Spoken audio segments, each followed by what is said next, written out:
Sud Radio, le coup de cœur des libraires. Valérie Expert, Gérard Collard. Bonjour Gérard. Bonjour. Bonjour. Rebonjour. Rebonjour. En ce jour de fête des mères, beaucoup de très bons livres. S'il vous reste des cadeaux à faire, c'est un petit peu tard, mais vous pouvez vous rattraper si vous avez oublié. Ouais, enfin, on va dire la fête des mères, mais parce qu'on va me dire oui, c'est du sexisme et tout, les livres de recettes et tout. Mais on en avait parlé, mais très rapidement. C'est les bouquins de William Navarrete et Pierre continuez, s'il vous plaît. Pierre Bignami, voilà. Le Tour de France des cuisines du monde et Le Tour du monde en 80 saveurs. C'était des livres qui étaient parus dans une autre collection. Alors, un petit le peu premier, plus... c'était les saveurs autour du monde qu'on avait adoré. En fait, il faisait le Tour du monde en 80 jours de Jules Verne, mais il avait fait version gastronomie, les saveurs, et on allait à la rencontre des gens qui cultivaient. C'était vraiment absolument fabuleux et vraiment très savoureux. Enfin bon, ça a été un énorme succès et franchement, ça les vaut. Et là vient de paraître le deuxième qui parle du Tour de France. Le Tour de France des cuisines du monde. C'est aux éditions Emmanuel Colas. Et c'est très original parce que généralement le Tour de France pour la gastronomie, on parle des recettes françaises, point final, de bien introduit, la choucroute, enfin vous voyez tout ce que j'aime, le cassoulet et tout. Mais là non, c'est le télescopage entre les pays du monde, c'est-à-dire par exemple la cuisine pied noir. La cuisine a amené les Vénézuéliens à Paris, par exemple. Absolument. Et c'est la rencontre comment il y a cette espèce d'échange entre la gastronomie française et la gastronomie mondiale, c'est-à-dire à travers tous les gens qui arrivent en France. Il y en a un particulier sur Anis qui est absolument, moi j'ai adoré. Anis. Là, c'est le melting pot, il est vraiment, et on sent que il y va, quoi. Il y connaît. Puis en plus, lui, il passe son temps dans les cuisines, c'est-à-dire que il est pas comme les gens à l'extérieur. Il arrive avec sa petite fourchette, son petit couteau. Et puis voilà, non, il connaît. Il vous raconte tout ça de l'intérieur. Il y a des petites recettes à chaque fois. Ils sont deux. Et par exemple, il y a la recette du kouign-amann, si vous cherchez, en Bretagne. Mais c'est vraiment. Et puis c'est bien écrit. Vous voyagez, vous apprenez plein de choses. Et comme c'est la fête des mères, mais c'est surtout aussi la fête des pères bientôt. On va pas faire de sexisme, c'est valable pour tout. Et puis ceux qui aiment pas manger, c'est un tour du monde à travers tous ces recettes, tous ces gens. Puis c'est surtout très humain. Hein. C'est ces gens qui vont faire la valeur de cette gastronomie, parce que en fait, vous pouvez faire tout ce que vous voulez. Si les gens n'aiment pas cuisiner, ça sera un échec retentissant. Là, c'est intéressant. Les deux auteurs d'ailleurs, William Navarrete, il est né à Cuba. Ouais. Il a été obligé de quitter son pays et outre son intérêt pour l'histoire de l'art, il évoque souvent dans ses livres les plats qui peuplent l'imaginaire de son enfance et de ses voyages.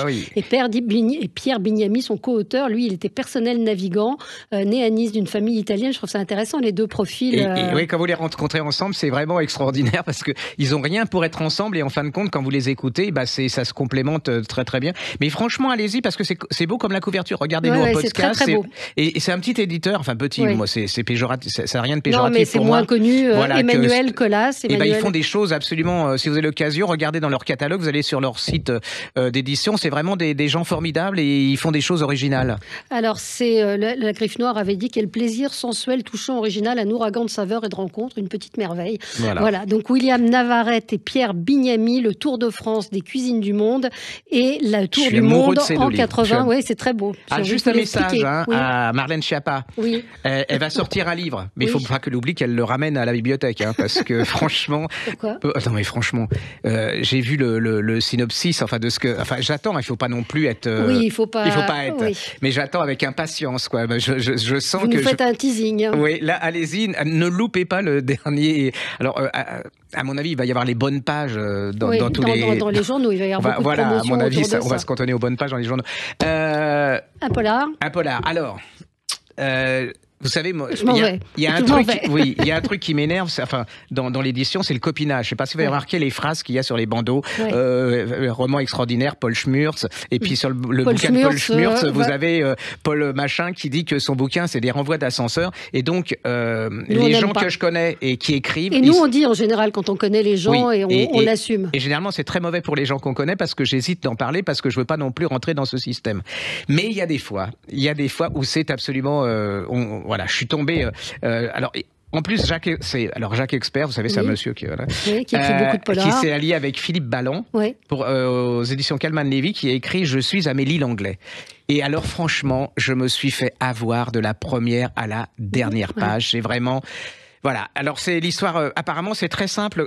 Moi, c'est ce que j'appelle la French touch. Hein. C'est-à-dire qu'ils ont quelque chose en plus des Américains. C'est-à-dire ils ont cet art de la psychologie. Côté de la psychologie, c'est un thriller psychologique. Oui, absolument, exactement. Et c'est pas glauque. On va pas nous en faire des tonnes de sang et tout. Et donc c'est l'histoire de parents. Hein. Il y a une petite fille qui a 7 ans. Ils se baladent et la petite fille disparaît. On ne la retrouve jamais. Malgré ça, les parents restent très, très, très ensemble. Hein. Et 10 ans après, il y a une petite fille, alors on la voit, elle est une jeune fille, hein, c'est 10 ans après, elle a 17 ans, elle court à travers les bois, elle est en sang, elle s'est échappée de quelque part, et elle va se retrouver dans un corps de ferme, et là, on va la recueillir, et on découvre que c'est la petite fille qui a disparu 10 ans après. La petite Amélie Langlais. Alors, il y a des choses absolument... alors, le père, lui, il y croit vraiment à max. Et la mère, elle est plus... Voilà, c'est trop beau pour être vrai. Et bon, alors, les premières pages, voilà, la petite fille... Vous rentrez directement dans le suspense. Non, mais il y a quand même des choses bizarres. Et tout d'un coup, alors que, bon, on commence à s'habituer... Toc toc, arrive une autre jeune fille. Je m'appelle Amélie Langlais. Voilà. Et là, c'est la catastrophe parce que qui est qui ? Et tout au long de ce livre, alors c'est vrai que il y a un moment vous penchez pour l'une, après vous penchez pour l'autre, et puis cet ignoble individu qui est Jacques Expert, quand vous croyez avoir trouvé, c'est pas ça. Mais c'est énervant hein, parce que et il joue avec vos nerfs. Il a un art de la psychologie absolument incroyable. C'est ce suspense. Et alors, il y a la fin, et c'est là... Oui, là, il ne faut pas dire, parce que la fin, c'est vraiment la dernière page. Hein. La fin, c'est la dernière page, et c'est vraiment la cerise sur le gâteau. Hein. C'est vraiment...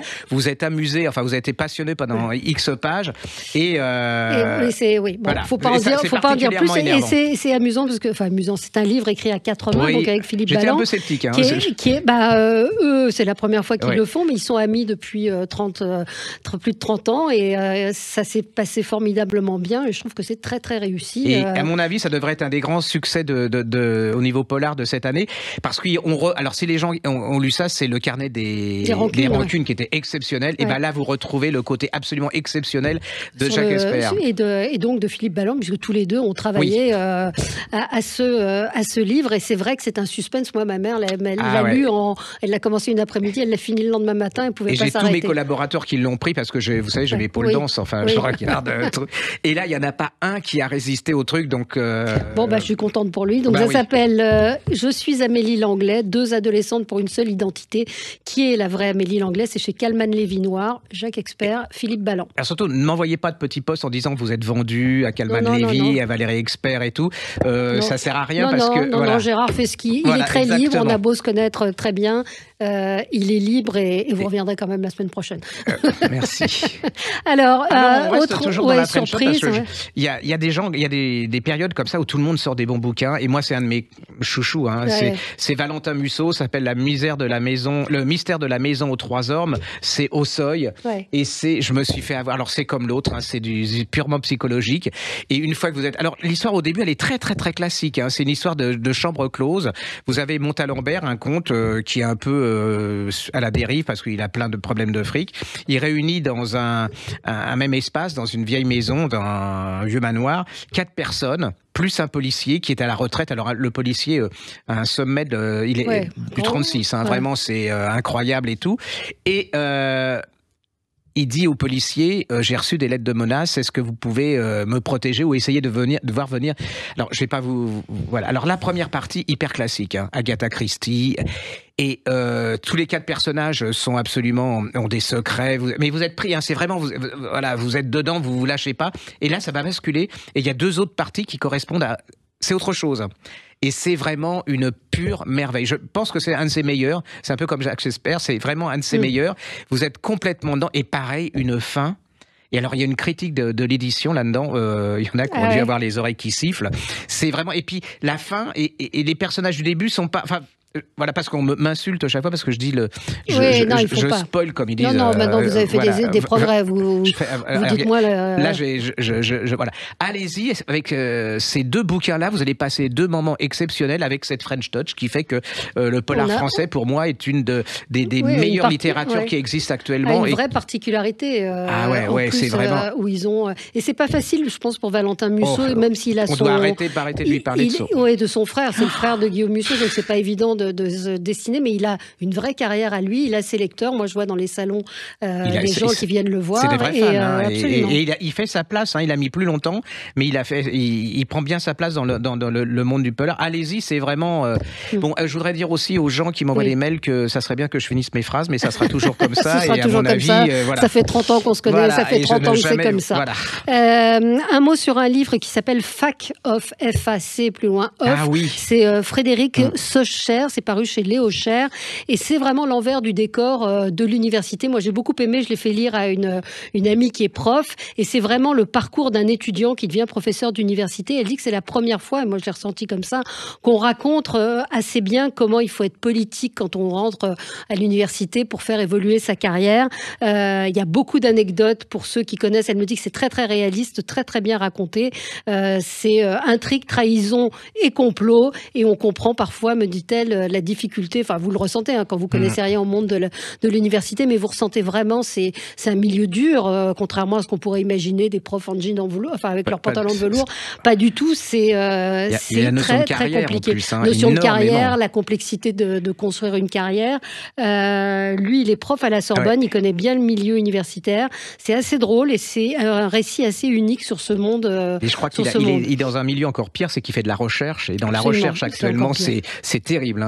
Si vous n'êtes pas dans le convenable, dans ce qu'il est de bon ton de penser, vous êtes mort. Et la fin est très touchante. On ne spoile pas, comme on dit, on ne divulgage pas. Et tout ça, évidemment, pour un salaire de misère. Ça s'appelle Fac Off. Et il s'appelle Frédéric Socher. Alors, je vous ai parlé de bons bouquins. Et là, je me suis farci un boulet, mais alors franchement, méfiez-vous, c'est 600 pages. C'est Hadji Fine, fin de l'histoire aux presses de la Cité. Mais pourquoi vous avez lu les 600 pages? Vous n'avez pas arrêté avant? Je me suis arrêté à 150 pages. Ouais. Et alors, le gars, il vous montre qu'il connaît tout sur le monde du polar, les citations, c'est pas la peine d'en parler. Si, parce que... faut pas que les gens l'achètent. Il avait écrit un bouquin qui avait eu un énorme succès il y a quelques années. Voilà, franchement, méfiez-vous. Lisez, commencez à lire les 20 premières pages pour voir le style et vous serez... Super, on se retrouve dans un instant. On aura une invitée, Lydie Zanini. À tout de suite. Sud Radio, le coup de cœur des libraires. Valérie Expert, Gérard Collard. Et nous sommes ensemble avec Gérard Collard pour parler livres et on a une invitée aujourd'hui, Lydie Zanini, la célèbre Lydie Zanini, la librairie du théâtre à Bourg-en-Bresse. Si on passe par Bourg-en-Bresse, il faut passer vous voir. On ne va à Bourg-en-Bresse que pour aller voir la librairie de Lydie Zanini. Absolument. Vous allez bien ? C'est gentil, je vous remercie, je vous dis un gros bonjour. Oui. Et oui, il faut venir me voir, et puis il faut venir manger un peu de poulet, et puis voilà, ça sera parfait. On va organiser ça. Vous continuez à lire, à être une grande lectrice, et avec des coups de cœur bien enthousiastes à chaque fois. Et là, c'est un livre qui est paru chez Actes Sud, dont vous vouliez nous parler, une petite fille nommée Sunshine de Jane Sanderson. Et alors ça prolonge un peu la discussion qu'on avait avec Gérard avant. On parlait du livre d'Elisabeth Badinter, Messieurs, encore un effort sur la maternité. Et là, on est en plein dedans. Tout à fait, parce que ces ce jeune couple, Stuart et Chrissy, qui sont adorables. Lui-même, il est chanteur. Et puis en même temps, il joue de différents instruments de musique. Et Chrissy, elle est chanteuse également, mais avec une voix qui est magnifique. Et ça fait plusieurs années qu'ils sont ensemble. Ils essayent d'avoir un enfant, ça ne marche pas. D'adopter, ça ne marche pas. Au bout de 3 adoptions et 3 demandes, enfin, la 4e va marcher. Et cette petite Sunshine, qui porte très très bien son nom, est une gamine qui a été déposée quand elle avait 2 ans dans un organisme, confiée à une famille d'accueil pendant 1 an, Barbara et John, et cette gamine est restée pendant 1 an, cette petite Sunshine, avec Barbara et John, qui l'ont aimée, mais alors aimée plus qu'aimée.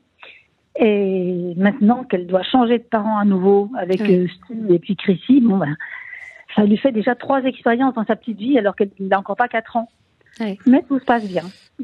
L'amour est là, on sent que c'est vraiment quelque chose de fantastique. Jusqu'au jour où il va se passer quelque chose, parce que la maman, qui est la mère, va poser des choses chez Barbara, et ces choses, ça parlera de son passé.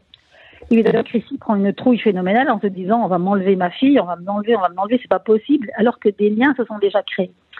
Et c'est tout simplement superbe, parce qu'on va rentrer dans cette histoire-là avec un couple qui est hyper soudé, Là, je me suis dit, mais punaise, ça existe encore des couples comme ça, c'est vraiment fantastique. Mais on va se rendre compte très très vite que la crainte de Chrissy de perdre sa gamine va l'emporter.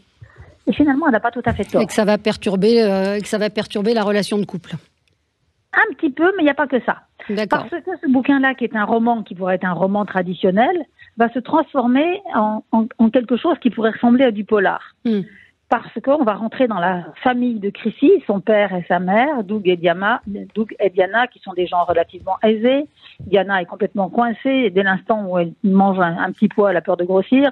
Doug est quelqu'un qui l'adule. Enfin, et on va rentrer dans des différents couples et avec une intrigue qui est géniale. D'accord. Donc là, je vous ai raconté les 50 premières pages. Bon, et après, il faut découvrir la suite. Ça s'appelle Sunshine chez Actes Sud. Voilà. L'auteur s'appelle... Lisez-le, c'est génial. Jane Sanderson, et on peut citer la traductrice Maya Blanchet également. C'est vraiment génial. Voilà. Vous vouliez revenir sur le Jean-Paul Dubois, qui est déjà paru il y a quelques temps, mais ça fait partie... Enfin, je sais que Jean-Paul Dubois, vous l'aimez beaucoup. Bon, on est tous, je dirais, amoureux de lui, de son style, de ses livres et tout. Dans celui-ci, L'origine des larmes, on se rend compte que son style n'a pas changé d'un poil. Sa construction, là, c'est un livre qui se passe en 12 mois et on va comprendre pourquoi. On va partir sur un meurtre, mais un meurtre bizarre, parce que Paul Sorensen, qui a une 50aine d'années, vient d'être arrêté pour avoir abattu son père post-mortem dans une morgue.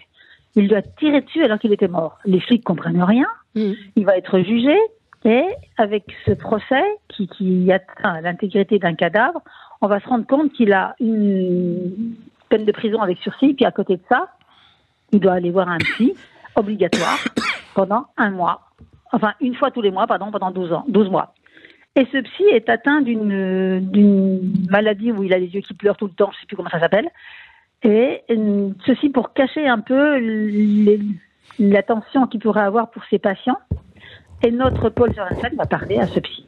Mais on va découvrir à travers ces séances la façon dont son père a traité ce Paul. D'autant plus qu'il en a quand même bavé beaucoup dans sa vie. Il a sa mère qui est morte en couche, son frère jumeau est mort également à la naissance. Il traîne des valises quand même. Et alors, qu'est-ce qui vous a plu, vous, dans le livre? L'écriture de Jean-Paul Dubois, évidemment, et puis cette histoire un petit peu incroyable aussi.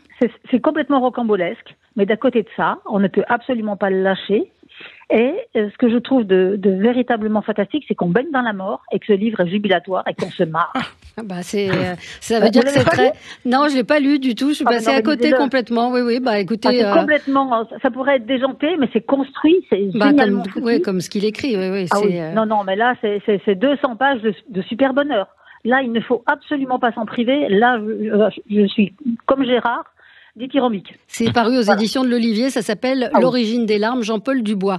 Merci Lydie, et on vous rappellera la semaine prochaine pour un autre coup de cœur.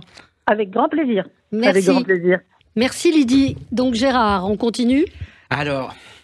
on est un peu dans la lignée de Badinter, mais bon, voilà, sur les femmes, j'avais adoré ce bouquin quand il était paru en grand format, c'est Guillaume Cuicot. Ça s'appelle Prenez-moi pour une conne, chez Pocket. Et alors ça, voilà. Alors déjà, l'héroïne, elle a un nom pas possible, elle s'appelle Oriane de la Vallière, vous voyez, donc c'est très, 50... Alors comme ça, vous dites, oh là là, mon Dieu, très Versailles et tout. Elle a 58 ans, elle a des enfants, elle a tout sacrifié pour son mari et ses enfants. Là arrive un moment où elle marie sa dernière, alors le grand mariage, voilà. Tout va, elle est heureuse dans l'absolu, même si, bon, quelque part. Et là, son mari lui envoie un petit texto, un petit mail en lui disant « Écoute, ma chérie, on a tout bien réussi ensemble, on a élevé nos enfants, voilà... on a une belle socialement, famille. on est bien et tout, mais maintenant, le livre de cette partie de notre vie se termine et se referme. Moi, j'ai rencontré quelqu'un et puis je vais refaire ma vie. Et là, mais vraiment, tout s'écroule, quoi. C'est-à-dire que, alors, pour lutter contre ça, elle va être hyperactive, rouvrir une bibliothèque, elle va faire plein de choses, mais elle est obsédée par cet homme. Elle est obsédée par cet homme. Et donc... Donc son mari. Oui, son ex-mari. Oui, son ex-mari. Donc, il y a une de ses copines qui lui dit, écoute, comment faire? Et la meilleure façon, ça serait de s'en débarrasser. Et elle est pas conne du tout, elle est brillantissime, parce qu'elle a abandonné ses diplômes et tout. Et là, on va retrouver quelques temps plus tard son mari mort. Alors, est-ce que c'est elle ou est-ce que c'est pas elle ? C'est brillant, c'est drôle, c'est plein d'humour, mais quelque part... Ça dit des choses sur le couple. Quelque part, il y a beaucoup de femmes qui... Et surtout, on parle souvent des femmes, qui sont socialement, ont pas beaucoup de moyens, mais là, on se rend compte que les femmes qui ont des moyens, elles ont aussi des gros problèmes à leur manière. C'est drôle, c'est fin, c'est absolument jubilatoire. Donc ça s'appelle « Prenez-moi pour une conne ». Ça vient de paraître en pocket, Guillaume Clicquot, et vous passerez un merveilleux moment, franchement. Un très très bon moment, effectivement. Et puis il y a une fin... on ne va pas la raconter, mais il y a une fin, c'est pas piquer des verres. C'est ce qui fait que c'est assez réussi. Moi, je voulais vous signaler le livre de Florence Besson. Florence Besson, elle est journaliste au Journal Elle. Elle a eu une vie... pas compliqué, mais à un moment, elle a décidé de quitter pour devenir agricultrice. Et puis après, elle a passé son, je sais pas comment on dit, son CAP d'agricultrice. Elle a fait truc. Et puis, elle est revenue à Paris. Et en fait, ce livre vous raconte son AVC qu'elle a tué pendant très longtemps. Elle a failli y passer. Elle est jeune, elle doit avoir une quarantaine d'années. Et cet AVC, cet accident, comme elle dit, a changé sa vie, évidemment, parce que ça a été très, très douloureux. Et puis, elle est partie une semaine dans un couvent elle a passé une semaine chez les jésuites pour essayer de se retrouver, pour essayer de faire le point sur sa vie. C'est un très beau livre, même si vous n'êtes pas croyant. C'est un livre puissant, bouleversant, et qui raconte comment la religion peut venir aussi en aide dans ce type d'événement. Je ne sais pas si vous l'avez lu. Oui, c'est très subtil. Si on vous en a entendu. Il faut savoir, et je le rappelle à chaque fois, que l'AVC est la première cause de mortalité chez les femmes. Il faut que vous vérifiez. Allez sur le site Femmes et AVC. J'ai aucune action, et c'est une fondation et qui vous fait faire un test gratuitement pour voir si vous êtes sujette ou non à AVC. Ça touche toutes les tranches de la population, tous les âges de la vie. Là, je fais un peu du magazine de la santé. Au moment de l'adolescence, et à chaque fois qu'il y a des mouvements hormonaux, quand on tombe enceinte, etc. Et donc, elle raconte effectivement comment le stress qui a pu provoquer ça, parce que c'est le tabac, le cholestérol, la glycémie et la tension qu'il faut évidemment vérifier. Et c'est un livre qui permet qui lui raconte comment, après ces 7 jours de silence auprès des jésuites, parce que quand elle arrive, elle se dit mais pourquoi je suis venue faire là Et puis en fait, ça l'a bouleversée, ça lui a fait réfléchir à pas mal de choses. Donc je vous conseille vraiment son très très beau livre de Florence Besson. Donc c'est paru chez Flammarion, Une semaine de silence. Voilà. Un petit album pour enfants. Absolument. J'adore, ça s'appelle Le Monde des Dragons. C'est chouette. Les gosses, moi je connaissais pas, c'est les gamins qui me l'ont fait découvrir. Et alors moi je me disais, mais ils vont avoir peur des illustrations, mais ils adorent ça. C'était vraiment. Regardez-nous en podcast, il y a toutes les illustrations. C'est vraiment. Alors là, c'est le dragon, ça y va, c'est en couleur. Ils expliquent ce qu'est un dragon, les caractéristiques du dragon, les différentes sortes de dragons. Et une fois que vous êtes dedans, c'est vrai que c'est assez captivant. Ils sont assez fascinants. C'est-à-dire que c'est pas Disney. C'est vraiment, il y a une patte, il y a une. Comme les humains, les dragons sont actifs le jour et dorment la nuit. Je ne savais pas. Et lorsqu'il fait froid, ils se reposent dans les profondeurs de leur ventre. Non, mais c'est très. Et puis les couleurs, elles sont magnifiques. C'est vraiment, magnifique ça. Et les gosses en sont complètement fous. Ils viennent le chercher. Je sais pas comment, c'est du bouche à oreille. Pourtant, c'est des petits, mais ils sont peut-être sur TikTok mine pour petits, mais j'en sais rien. Mais en tout cas, nous, on l'a découvert grâce à eux. Et en plus, je n'y serais pas allé naturellement parce que j'aurais eu peur qu'ils aient peur en regardant et pas du tout. Le Monde des Dragons, donc les auteurs Easy Queen et Christina Kister, aux éditions Kiman. Effectivement, pourquoi les dragons sont-ils si difficiles à trouver? À quelle vitesse volent-ils? Comment s'occupent-ils de leurs petits? Est-ce qu'on peut les approcher sans danger? Donc c'est fantastique. Faire la chasse. Vous avez commencé à essayer de les trouver. Très beau livre. Merci Gérard, on se retrouve la semaine prochaine. Sud Radio, le coup de cœur des libraires. Valérie Expert, Gérard Collard.